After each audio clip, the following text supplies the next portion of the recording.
lecture sponsored by the men's group. We hope we can establish this as a regular lecture series. And what we'd like is we'd like to tap the talents of everybody in the neighborhood. I know a lot of people have interesting stories, and we'd like to hear those stories. So I've got two questions for you. Are you interested in such a lecture series? Yes. Yes. And two, are you interested in talking to your neighbors about an interesting life experience, hobby, or etc.? Not so much. Well, I've been asked to introduce Jim, and first he has a request, and that is, please, if you brought any ripe fruit, please deposit it in the kitchen. And I felt like if I had to introduce him, I needed a few character references, so I went out and collected some information. But I don't think I'll mention any of that. As you know, Jim was born in Cuba, and he was there when Castro came to power. After immigrating to the United States, he went to Northwestern University and MIT. Northeastern, that's what I have right here. At MIT, receiving his master's in chemical engineering from MIT. He spent his career as a researcher in the firm of Roman Haas, and he retired about 12 years ago, and since then he's been writing. And he works with a group called the Philadelphia Writers Conference. And he recently won the first prize for nonfiction for this group.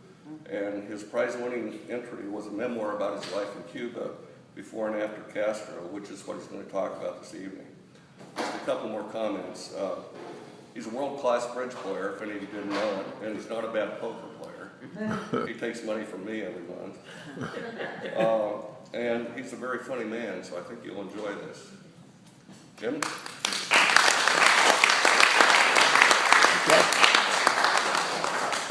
Thank you. Wow, it's a full room.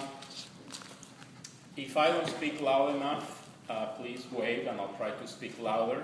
And if you want to nap, wave twice and I'll speak lower.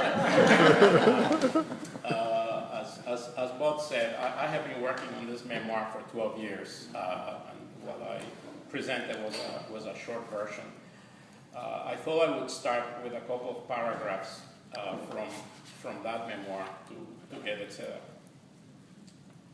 When I left Cuba, I left behind my Olivetti typewriter and a pile of unread books stacked by my bed, and the Pickett slide rule I had bought, even though I had stopped attending Havana University. When I left Cuba on the 11th of August of 1961, the sky was pale blue, the clouds were etched in gray, and Fidel Castro had been in power for 2 years, 8 months, and 10 days to be exact. And yet, one could still board the daily Pan Am flight to Miami, provided one had a US visa, a ticket, and a reservation. I had none of those. With the American consulate closed, there was nowhere to apply for a visa, and one needed the visa to buy a ticket and the ticket to make a reservation. There were other impediments. The airplane ticket could only be bought with American dollars, and the waiting list for a reservation was over a year long. And in Fidel Castro's Cuba, possession of American dollars was a crime punishable by death. If you have told me January 1st, 59, when Castro came to power, that I would even consider leaving in a couple of years, I would have thought you were crazy. When Fidel Castro came to power was some of the most exciting days of my life.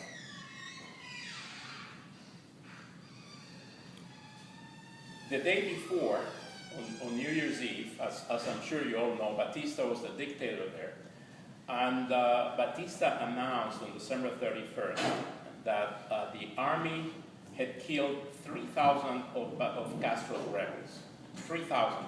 This was extraordinary because all along, in the 2 years that Castro had been in the hills, Batista claimed that he only had a couple dozen rebels. So to kill 3,000 was a phenomenal achievement. And particularly if Batista's army never suffered casualties. Well, now and then one of the soldiers got himself shaving, but other than that, those guys were killed.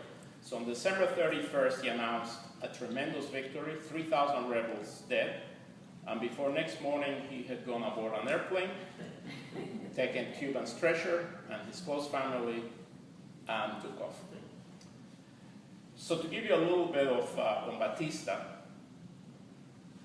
he had come into power 7 years earlier on an army coup. And I'm sure you all know that. But what I bet you don't know is that this was the second time that Batista ran an army coup. The first time was almost 20 years before.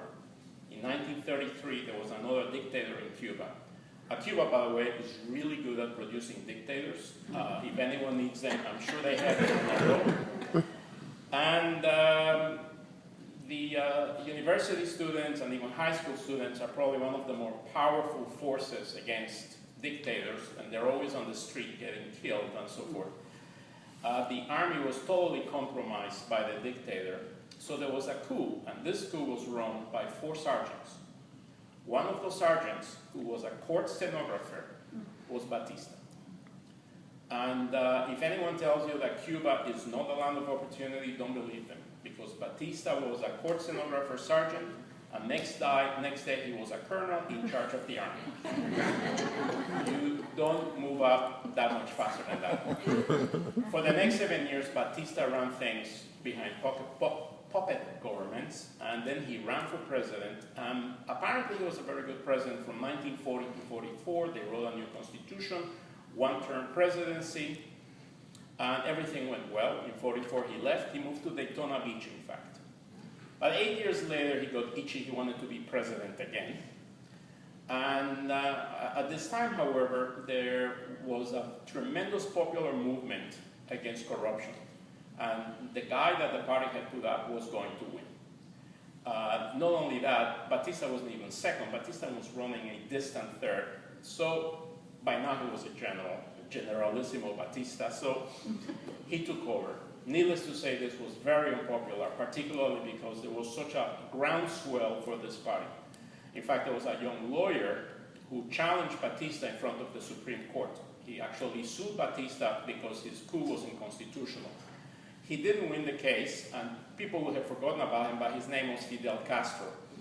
And without getting into a lot of stuff, by 1956, he had landed in Cuba with 82 rebels. Of the 82, only 12 survived. And those are the 12 people that actually won the revolution. So what was life like under Batista? I think that the best word for it is random.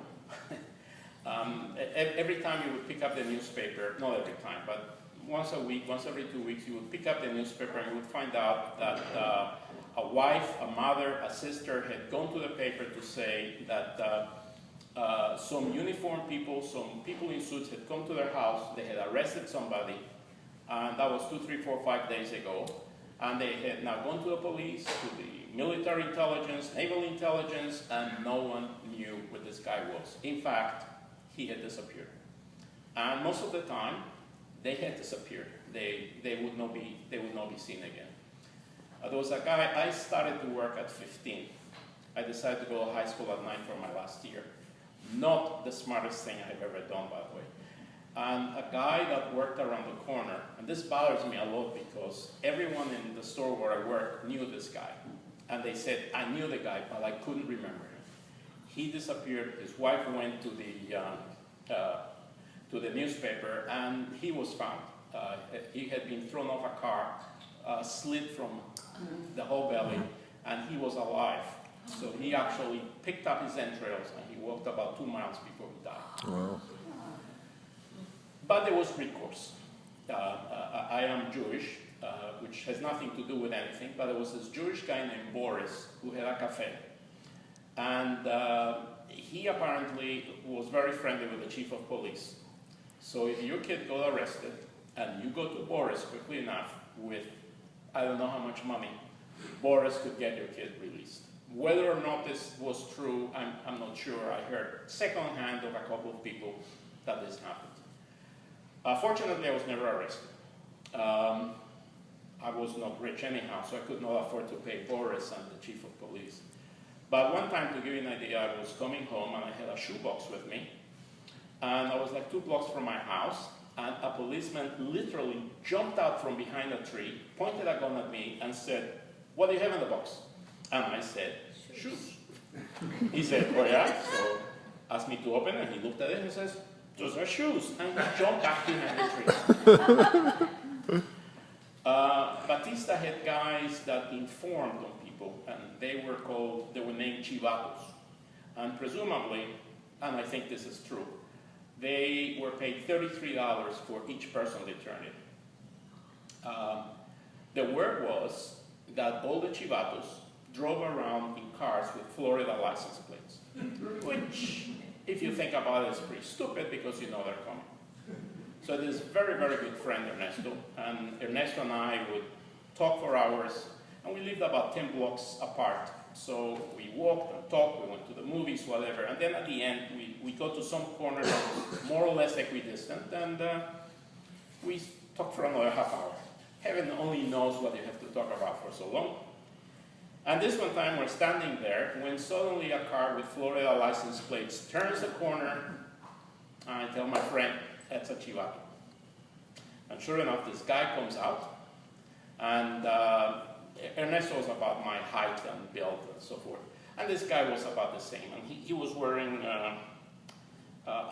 his shirt was untucked. And he asked us what we're doing, and I was about as nice as I could possibly be. Some of you know that's a big job for me. But this was a good time to be nice. I was as obsequious. As it happened, we were standing in front of the Attorney General's house. I mean, who knew? I mean, we turned around, there's a mansion behind us. And so he was questioning us. And all along, he's sort of like doing his Jimmy Cagney imitation. And suddenly something drops. And I, being nice, I bent down, picked it up. By this time, the guy had jumped to his car, because he had dropped his gun. It was in a nice holster, and I handed it to him. And he just swiped it away and said, "Go home." So that was as close as I got to be arrested. There was one time that was a little bit scarier under Batista, and then I'll get off him. As I said, I was going to high school at night, which was terrible. The teachers were awful. The high school was very big. It was a whole block. And at night, every sound was magnified. And this one time I was sitting there, and someone slammed the door. I mean, bang! And then a couple more doors were slammed. It was crazy. And then you hear somebody running, they come into the class and they say, "Class is suspended, go home." That's great. Across the street from the high school lived a very good friend of mine, Saul. And I stopped by his house, maybe 8 o'clock at night, I don't know. And he had a book that I wanted to borrow.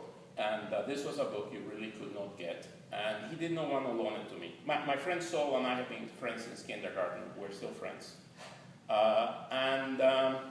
He said it was not his, it was a friend's, etc., etc. Eventually, he loaned me the book, but I had to swear on returning it to him.